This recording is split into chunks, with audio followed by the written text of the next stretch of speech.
Olá pessoal, vamos nós aqui falar mais um vídeo sobre atividade física sem sobressalto.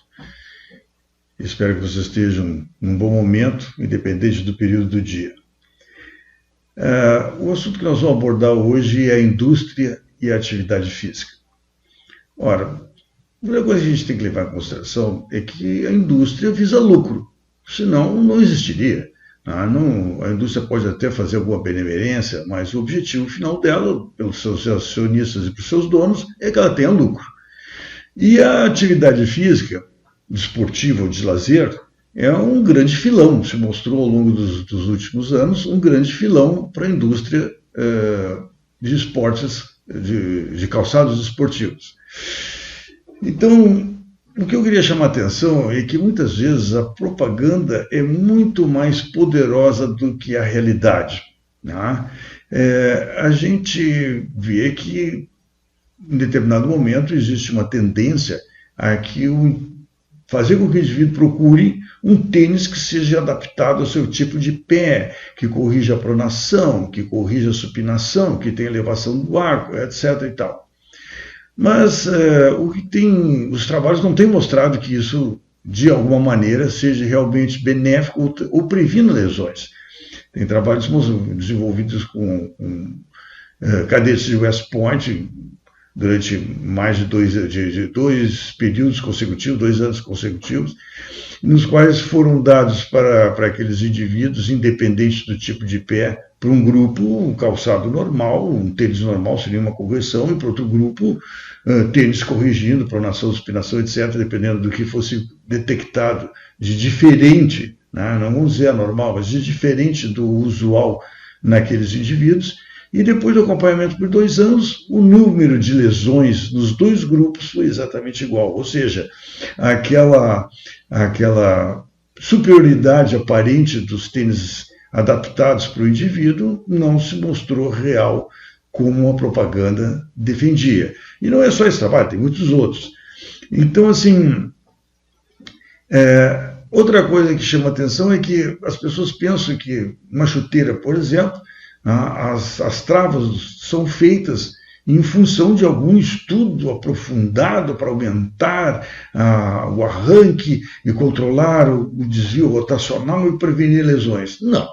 Não é nada disso. Muitas dessas travas são desenvolvidas por um projetista que escolhe qual vai ser o apelo visual mais impactante para aquele modelo em desenvolvimento. Então, às vezes, ele bota transversal, bota longitudinal, mistura retangulares com ovais ou redondas, mas tudo em função de um apelo de venda. Tá?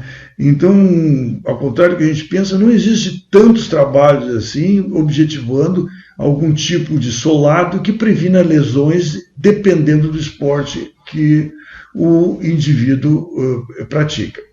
Mas aí fica uma pergunta assim, bom, tá bem, então não é possível melhorar a performance com algum tipo de calçado especial? Sim, Vocês vejam, por exemplo, que em um determinado período, em um determinado momento, a Adidas desenvolveu um tipo de trava fina e comprida, e múltiplas travas, que eram colocadas no antepé para corredores de tiro rápido, e logo se verificou que essas travas aumentavam muito a performance e a velocidade desses atletas na competição. E os concorrentes não tinham como copiar esse novo tipo de trava, porque, na verdade, aquilo estava sob uma patente, protegido por uma patente. Então, o que principalmente a Nike conseguiu, através de uma pressão política, cancelar o uso dessas travas e estabelecer um número padrão de travas para todos os atletas.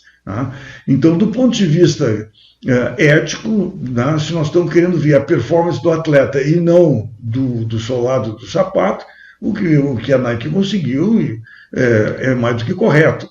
Do ponto de vista de limitar o progresso da produção de solados de sapato, fica questionável, fica uma dúvida. Então, nos outros tipos de sapatos, de tênis, Também se pode melhorar isso. Agora há pouco, uma dessas duas grandes indústrias estava desenvolvendo um tipo de solado em que ele, quando o indivíduo fazia o apoio, ele acumulava energia e quando o indivíduo fazia o arranque, essa energia acumulada se espalhava e aumentava a performance desse atleta. Ora, voltamos à mesma questão ética. Nós não estamos mais comparando a performance do atleta, nós estamos comparando o equipamento. Né? Então, um equipamento está dando uma vantagem real para o atleta em relação ao outro. E na verdade, quando se estabelece o conceito de esporte, o esporte é uma atividade física que permite um regramento que compare de uma maneira equânime todos os seus participantes. Se nós damos vantagens para um em função do calçado, nós não estamos cumprindo essa premissa. Né? Então, do ponto de vista de esporte, tu tem uma vantagem de material, de equipamento, vai naturalmente implicar numa desvantagem do teu concorrente, e não seria eticamente louvável esse tipo de coisa. Vamos analisar do ponto de vista de atividade física. O que muda isso? Vamos dizer que você tivesse um solado que permitisse acumular energia e você, naqueles 30 minutos que se decidiu a correr, em vez de fazer 3,5 km, conseguiu agora fazer com o mesmo esforço 5 km. Vamos exagerar, 5 km. O que vai trazer de mudança para ti? Na verdade, o que o atleta esse indivíduo que está fazendo essa atividade física de uma maneira lúdica, está buscando, é um condicionamento físico. Então, ele com um tênis normal, ele tem uma performance de 3,5 km. Com um tênis adulterado, um tênis improvisado, melhorado, ele tem uma performance que ele percorre 5 km. Mas o que ele quer, na verdade? Ele quer um condicionamento físico ou dizer para os amigos dele que está correndo 5 km em vez de 3,5 km? A condição natural dele, fosse descalço ou com um tênis comum, era para 3,5 km. E esses 5 km que ele está correndo, teoricamente, se fosse possível, né, é uma quilometragem artificial. Então ele poderia simplesmente pegar o relógio e aumentar o número de passadas. Para cada passada dele, aquele relógio aumentaria para 2 passadas. Então ele, em vez de ter feito 500 passadas, ele fez 1.000 passadas. Mas isso é uma coisa que não é real. Então, tanto analisado do seu ponto de vista de esporte ou do ponto de vista de lazer, alguns desses benefícios, né, que a indústria pode proporcionar, eles são eticamente discutíveis. Mas eles exploram muito o filão, que é o que a gente chama, e vê em muitas atividades competitivas, o desejo do atleta por uma gadgetry, uma vantagem, ele é uma coisa inconsciente. Tá?